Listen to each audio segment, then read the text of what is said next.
Oh my God! Yo, It's been 3 years. I haven't seen you in so long. What's going on? Oh my God, I'm good. How are you? Good. I mean, since we're here, why don't we do an interview on Trust the Process? Oh my God, yeah. Like.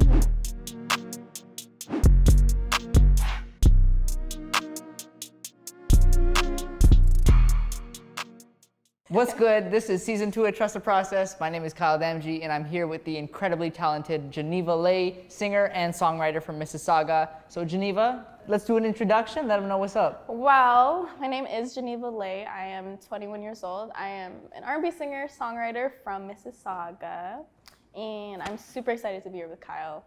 If you guys didn't know, it was actually planned. You couldn't tell by the intro. You couldn't tell, but this is a planned interview. It's a planned interview. So we actually met 3 years ago. Mm-hmm. It was 3 years ago in Zane Campbell's backyard. Shout out to Zane and Z-Horse one time.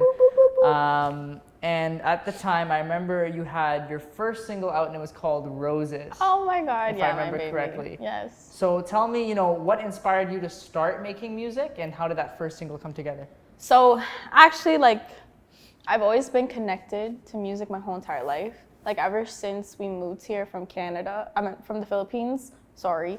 I've always been so intrigued and so interested in why are people on the radio and why are people singing on TV and stuff, how can I do that? Mm-hmm. So, I'm really lucky to have my sister Tony because she was singing around the house all the time and I'd always be singing with her, and eventually it just became my own love. Music became my first love for sure. But the way that I started music was I started writing in high school, my own stuff to YouTube beats and stuff. And I ended up just stopping for it because I wasn't really feeling it. I was just I'd rather just sing covers and stuff. And I thought I was gonna be one of those girls who was just singing at open mics. That's it. I thought that was my career, and I was I'm okay with that.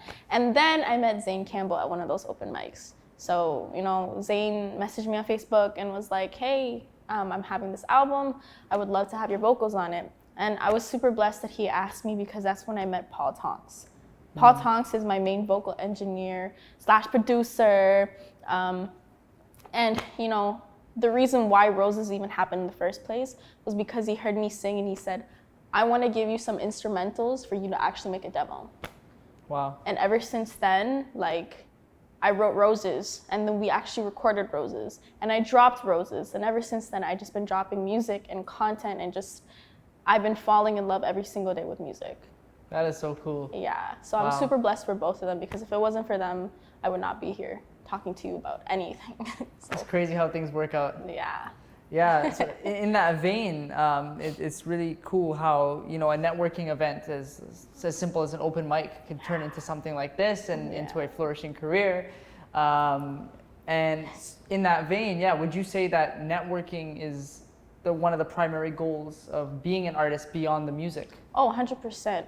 There's so many things that I've got to experience only because I've created close bonds with specific people. Mm-hmm. And I've met such great people in the industry, whether it's just independent people or actually people deep in the industry. I've learned a lot of things from them. I've experienced a lot of things from them. So, and I think networking is one of the main goals as an artist, for sure. For sure.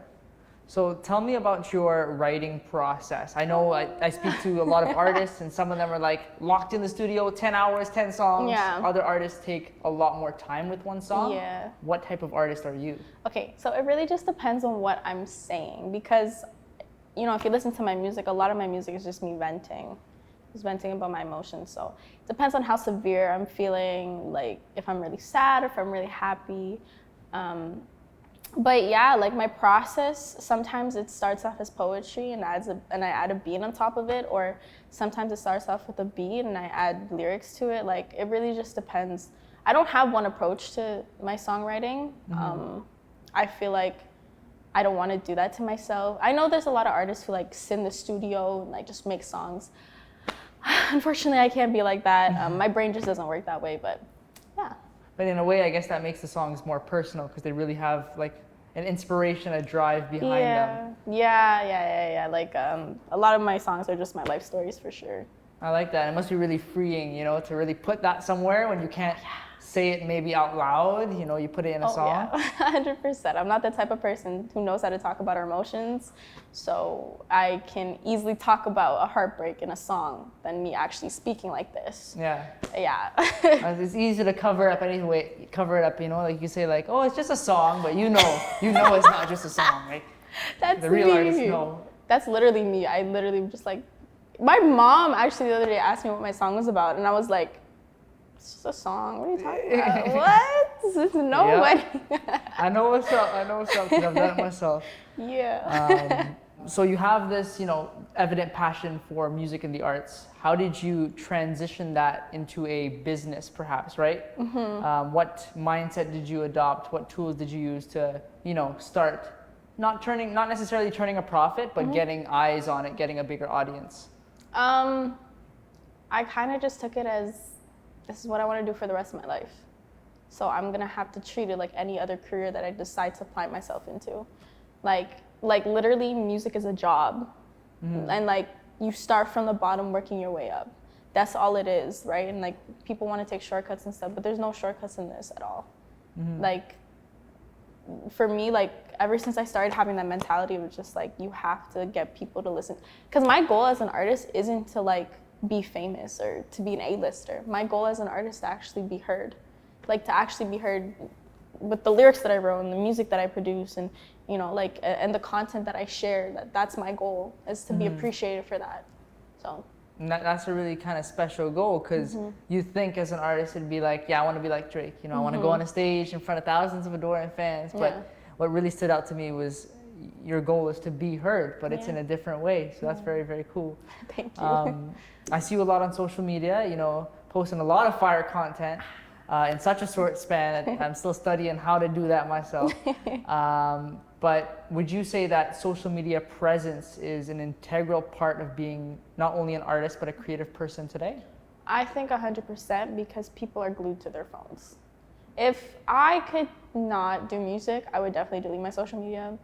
Oh my God, I said that a lot. But no, but like, I think social media presence is really important because we rely on it too much, you know, and people use their phones and like they look for news off our phones. Like people treat I think someone said they treat Twitter as like the morning newspaper or something like that. So it's really just like, I think social media presence is really, really important. Like showing your personality, showing your style, showing like your aesthetic. People enjoy seeing that.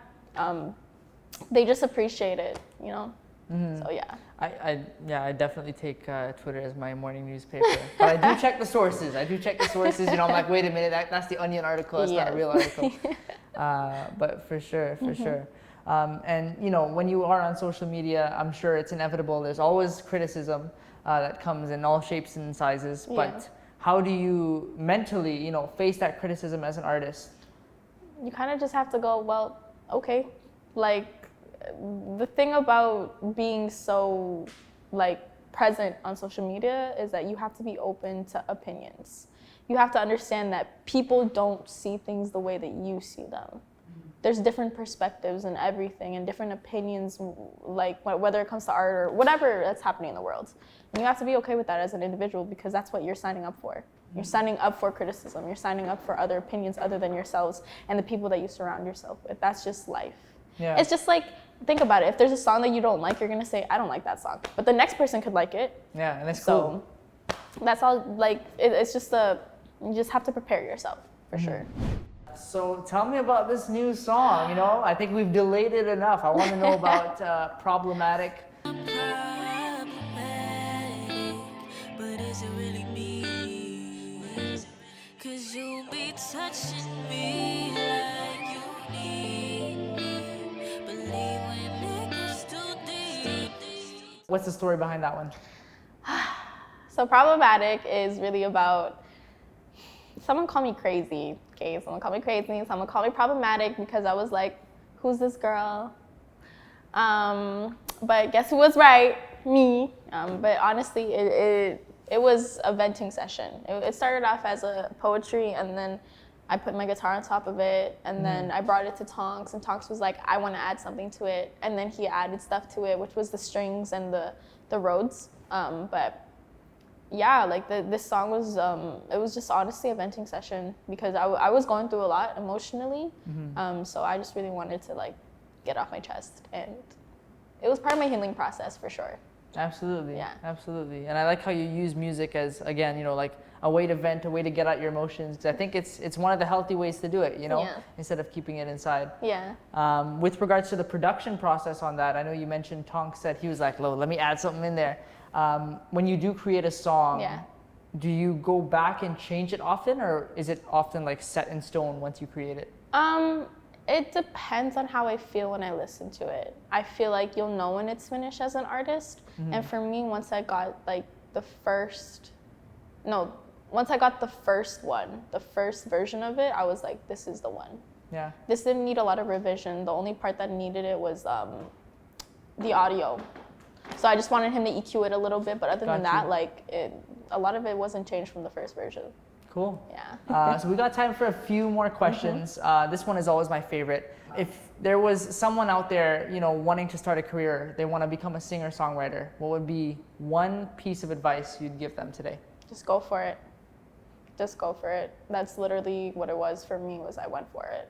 Yeah. And nothing is going to be easy when it comes to doing anything that you're really passionate about. There's going to be a lot of roadblocks. There's going to be a lot of disappointments. There's going to be a lot of no's, for sure. I'm still getting no's today. But, you know, like it's really just stay strong in all of that, because this, like, whatever you decide to do, no matter if it's music or if it's anything else, like you have to have a good head on your shoulders, because the things surrounding it, like, it can ruin you for sure, but you know, the only thing that you should be holding on to is your passion. So just go for it. Your passion is the strongest thing about you.